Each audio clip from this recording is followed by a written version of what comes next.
The Senna, at least in second rotation, should get taken away. I think T1 are very happy to use the flexibility that it provides, as we do actually see a really big pivot. This is going to be like a B1 Orianna angle. Jarvan and Azir both taken away right from the get-go. And LNG are on blue side, so it's obviously going to be a bit of a different game with that change-up. Or just like that. So Orianna getting banned out. Now the question is, where do you go from here with an Orianna ban? Maokai would make some sense, but you obviously, if you are playing on blue side, you can't go for Maokai Jace, which is kind of that priority pairing. Yep. But I'm kind of interested if T1 would be concerned about it enough to try to take that Jace away, because that is one of those really top-level pairings that people hate to give.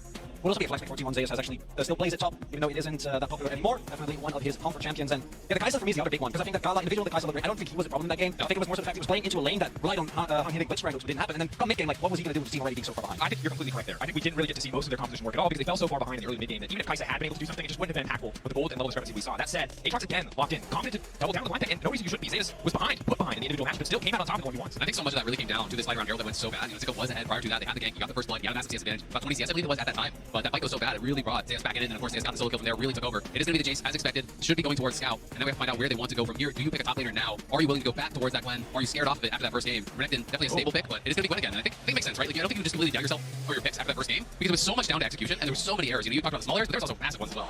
Oh, as it is a Silas locked in, you see this a ton into Maokai specifically, we'll be able to get insane amount of counter value there. Also has been very high on the ban list against a lot of other LCK teams that have really highly prioritized the champion. My main issue with the Gwen, and I don't think this is player dependent, is that it does feel like a lot of the game deciding fights in the current meta happen before Gwen truly is like the 1v9 machine that we know she can be. I feel like her free item breakpoint is absolutely nuts, but a lot of games are decided before that. I think that's where Renekton, to me, even though it does make you very happy on the AD, could have maybe provided more of a counterweight in mid game. Might have been able to. I think my attention is naturally going to the mid lane now because we've gotten so used to Orianna kind of Azir matchups, whereas instead now we have the Jace Silas, a much more explosive, potentially much more volatile mid lane matchup. Scout said in his interview with Lore back in Swiss, like, hey, I don't feel like mid lane has a lot of agency right now to carry the game. Very different story in this kind of matchup. I agree, and I think Faker, most people would not have expecting him to get the better of Scout in the 1v1, and in the first game, Faker absolutely did. This time Scout is going to have the agency in the early levels on the Jace to try to push in, to try to punish this Silas, and it is going to be the Varus, which I always think, you know, is nice in some of these early situations because it's really flexible. You can go AP, go on hit, you can go lethality. There's lots of different angles here. I do think they need some consistent DPS, so I'm expecting it to be either AP or just purely on hit. But knowing Guma, would you say it's more likely to be AP?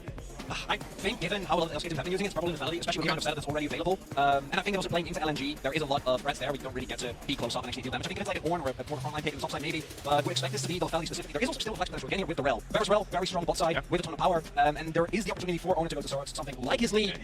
This is a counter big opportunity though, and is it going to be the double marksman? This is so funny because I was talking about that pick game number 1. How he was so flexible during this meta, where he was one of those guys that you really could count on in this double marksman meta. We have not been seeing it in a long time. Do you think it's going to be the support Ashe crashing in at 3 minutes, and they're likely going to get a plate right now? They're going to get a plate.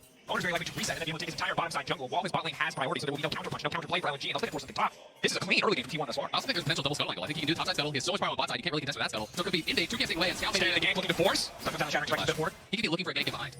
We'll now get spotted there with the sapling going through the ward, so we see the pinks. T1 again is aware. We've got to say though, Gala and Hunt able to take the early beating decently well. We're still able to sustain available for Guma. Double cookies as well as a refillable potion for the Varus. No. Meanwhile, mid lane Faker losing the same where he hasn't recalled yet. Has already used his TP back lane. Potential window here to try to capitalize on. Faker starts to flash available.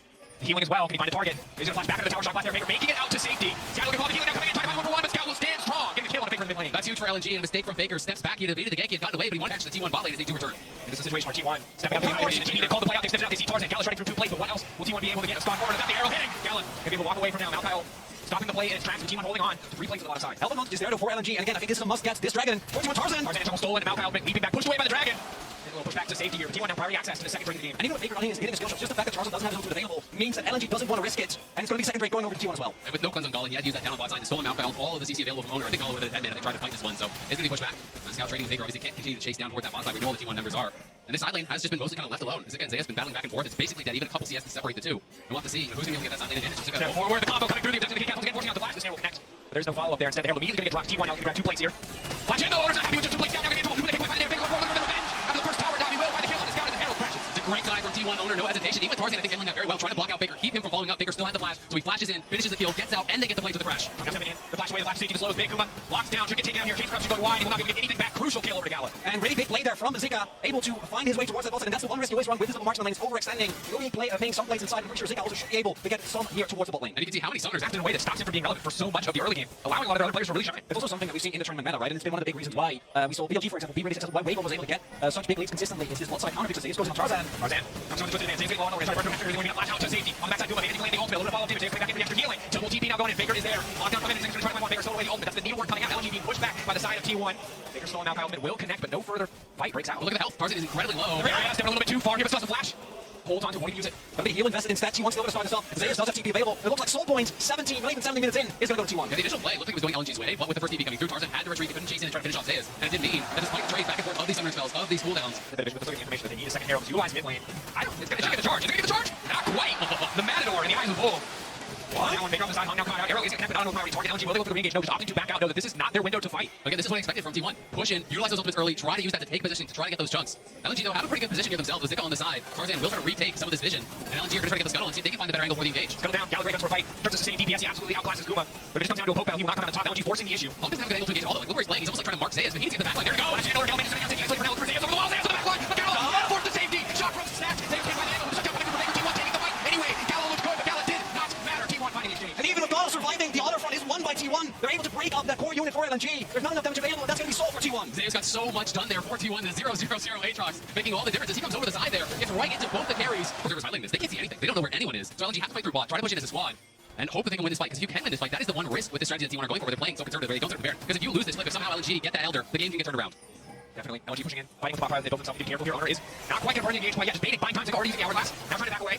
That's the missed cooldown consumed as well. It's this window of opportunity where T1 started. No, they're just trying to play for more cooldowns. Just build up these small incremental advantages. Also, Zayas looking for a back. Not going to get it though, and we do see the poke from Scout not landing right, but Gala does have both his summons available and is very healthy, sitting on 3 items. They finish his low dump just now. Exactly, finish that LBR, so he's really strong. Last is for in for Scout as well. And LNG are trying to force this response through bot, trying to keep Zayas around and keep this opportunity for a multi-pronged attack. Because T1 looks like they want to preempt the play. Owner now stepping in, getting forced backwards.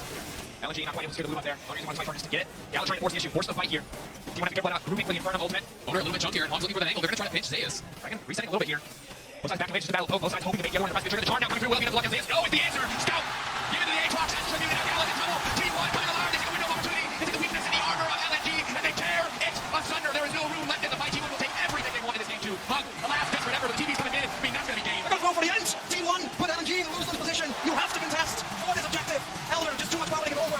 The T1 patiently plotting to find the angle. The fervor of the fans in Busan will not force T1 to play over aggressive. They keep their discipline. They remain composed. They close out cleanly versus LNG in game 2 and bring us to match point, the semifinal spot on the line. What a performance from T1 thus far. Dominance in game 1.